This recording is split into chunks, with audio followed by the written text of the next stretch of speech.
Welcome to It's Us Dads, episode 6, a weekly recap of life as a new dad. But just before we jump into them, I want to say to those of you who stick till the end, I'm going to review 2 products that have helped mom and I very much over the past week and also benefited this little one as well. So it's a win-win. I think without further ado, we should get this show on the road. Amina Buns, what do you think? Yeah, you love me. Thank you. What else? Chocolate. What are you talking about? You're just breast milking. Okay, fine, I'll get you. Topic number 1, a little bit embarrassing, a little bit smelly.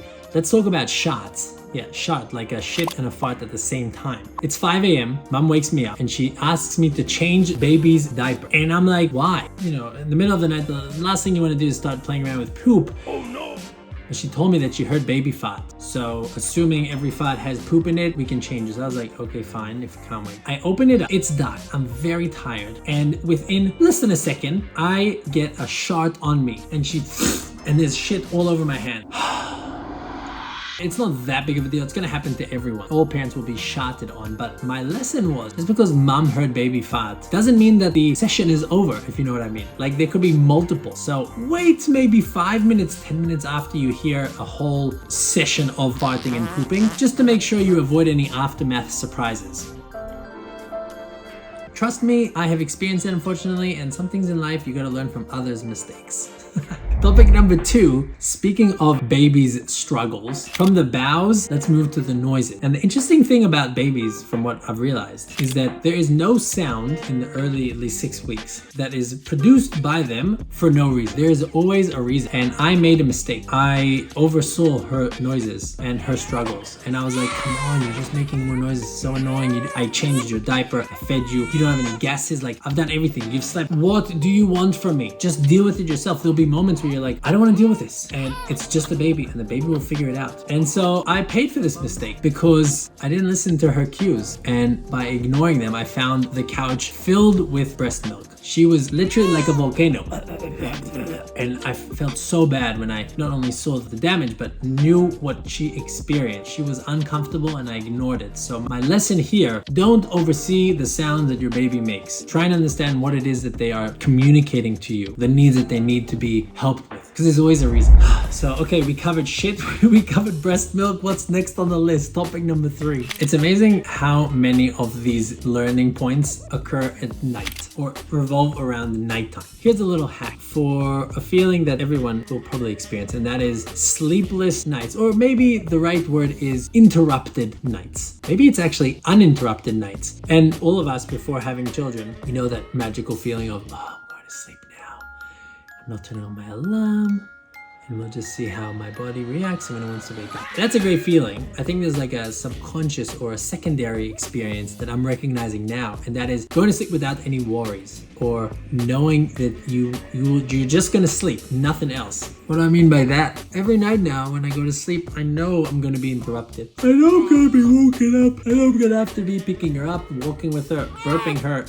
I could be doing lots of things. At some stage, I realized, okay, she's on me, I'm burping her. I may as well do some work. So I pull out my phone, and one hand I'm doing work, and the other hand I'm burping her, just to make use of the time. Now, this point is not about how to utilize that time. The point is, how do we as parents regain that satisfying sensation of going to sleep uninterrupted? My hack for you is coordinate with your partner or with your family nap time for yourself, where you know baby is gone, baby is not in my mind, not in my physical space, and that's when you're gonna go to sleep and literally not worry about the sounds right next to you. I have fallen asleep so many times, and within 5 seconds I hear that noise and I wake up. So I hope that helps you all in regaining a bit of that sleeping sensation. Oh.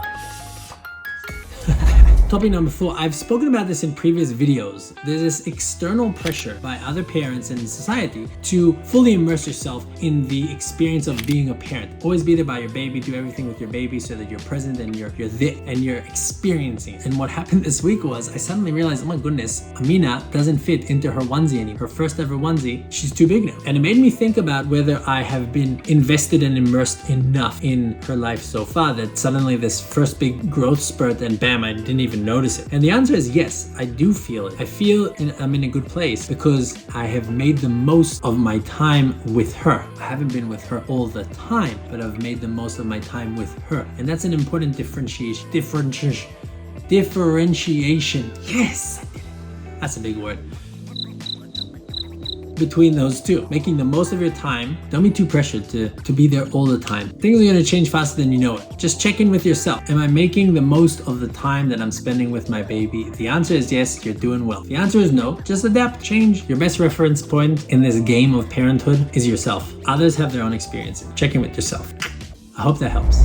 Okay, topic number 5. Speaking of time and time management, this week is a big deal because I've started to work on the shuttle bus that we bought some months ago and plan on converting it into our full-time home to live in as we travel around the Americas. This is a huge endeavor. I have other videos about this. You can check out the channel. I'd love for you to check out the channel and be part of that wild journey of building a bus and a home. But anyway, I realized I don't have enough time for all this. I want to be with Amina as much as possible, but I have to prioritize my time in order to get this done before winter. So I had a serious conversation with my partner and I told her that if we want to leave here, if we want to be out of Utah before winter, I need to take several steps away from Amina and from her in order to focus on building the bus. And that's not easy for me as a new dad, but I think it's our responsibility to also plan for the future, not only immerse ourselves in the present, especially when you know you have a goal, you have a vision, and you have a timeline. So be ready to make compromises of your time, which also means compromises of your feelings and experiences with your newborn, which is something that's maybe a bit unnatural for a lot of us who are seeking a strong connection for a consistent amount of time throughout their early years. So for now, it means I have less time with Amina. Our last learning point of this week. Topic number 6. In one word, appreciation. Not just to mom. Of course, to mom is very significant, but to moms and to single moms specifically. Just looking at how consuming it is for mom to simply be a mother. She is in survival mode. She is being sucked dry all the time. She sleeps very little. Everything she does revolves around the baby. And I have so much appreciation. It's important to share that appreciation often and recognize the sacrifices, because we could be talking here about how to fill ourselves and how to do different projects and make the most of our time, but I can see that she is not doing really anything besides supporting our baby. And I have utmost respect for mothers out there. I encourage and implore you to also share your appreciation frequently with mothers around, not just your own partner, but just mothers. Just want to take a moment to appreciate you all single moms and also single dads out there. I know there are some, so thank you. You are an inspiration to me and hopefully to many others. For those of you here for the first time, my name is Jonathan Bellick, on social known as Borderless Bellick. I create content. I am an educator. I'm a new dad, which is probably the most exciting thing of all. I decided to create Gesundheit. I decided to create the series It's Us Dads because when researching content and resources out there for dads, I didn't really find any besides humor. But on the other hand, online world is saturated with content that's made by moms for moms. But I was like, wait a second, we're 50% of the population. Maybe I can share from our own experience as new parents and as a new dad with any new expecting or current dads the things that we're learning so that we can all grow and be the best dads that we can be. That is my vision, my dream, to create a community of new dads. So this is the attempt. Oh, and one more thing. I do connect with Amina every single day. I make short form content on TikTok and Instagram. It's called It's Me Dad. And I share with her a really short daily message or learning point that I want her to know about her life or our life as we live throughout every day. So you're welcome to check that out as well on Borderless Bellick for that kind of content. All right, from appreciation to product review. You didn't expect this, did ya? Well, I had it planned all along. The first product I want to introduce today is an expensive little piece, which I am grateful we have because it has been saving us many hours of sleep already. And that is the SNOO Baby Smart Sleeper. It's made by Happiest Baby. It's a company. It's this really nice retro, like 70s cream white bassinet. It looks pretty simple from the outside, but in the inside, what you do is you strap the baby in. The baby looks like it's going to be launched into sleep space, and then you attach latches to it on its both sides. And this beast has 5 different soothing levels. So it has a button, it has an app. You could see based on baby's movement. If the baby's moving and like uncomfortable, it will move more. The actual bassinet will move and create sounds around it to soothe the baby, to get it to fall asleep. And it will spend several minutes adjusting to the baby to find the sweet spot, that sweet level, until the baby is comfortable and falls asleep. And and keeps it asleep for much longer than it usually would. I definitely think it's worth a try. I wish it was much cheaper than it is because it costs like $1,300 to buy it. You can also rent it, which is what we've done. So we're giving it a shot. I think it's like 130 bucks a month here in the Americas to rent it. And it's so nice to have one button away to soothe your baby and not need to think, what do I need to do right now? In the description, I'll leave more information about the SNOO, where you can get it, how much it costs, yada, yada, yada. The second and last product, I need to get it because mom's probably using it, but it has to do with breastfeeding. So hold it. I got it. A couple episodes ago, I told you about the haka. It's sort of like a pump. It's a pump you put on your nipple. Well, not yours, mom's nipple. And it just sucks it all out. It looks like a tube and it goes down. It's been really good for mom because sometimes she doesn't want to use the pump machine or she doesn't want to breastfeed. And then one day she found the ladybug. Okay, this cute little ladybug. This is also a haka product, but the difference between this and the actual pump, there's a pump that sucks. This collects leakage, okay? And us dads probably don't experience this ever, but for the moms out there, I'm sure you'll be like, oh yeah, that's why I have pads. I put pads because it collects the extra, right? So what mom does, she has two of these and she presses it on her nipple and it sort of sucks it. It's a suction. It's for longer periods of time. She'll go to sleep with it. And then she would save like half a milliliter of milk each time she uses one of these. Combine them together, it's a feeding. So for moms who are anxious about their milk supply and they want to make sure that they're utilizing their own milk as much as possible, this is really good. Mom's been super happy with this. She's walking around with him. Looks like she's got breast implants in addition to her already ginormous breasts because of all this milk. So quite hard to ignore. That's not the sale point though.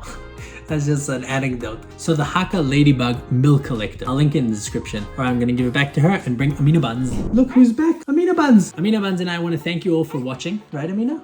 Thank you for watching. If you found this episode valuable to you, you liked it at any moment of the video, please drop a like, subscribe. Amina will be very grateful. Maybe she won't. I'll talk to her about it in the debrief. And something that we want to nurture is extensive community. So please go ahead and introduce yourself in the comment section. Introduce your name, which country you're in, but also what's a struggle that you have taken on this week as a parent? Maybe we can talk about it in the comment section and learn from each other. Okay? So Amina wants to say goodbye. See you next week. Amina? No? She's waving. Bye. See you next week. Much love. Bye.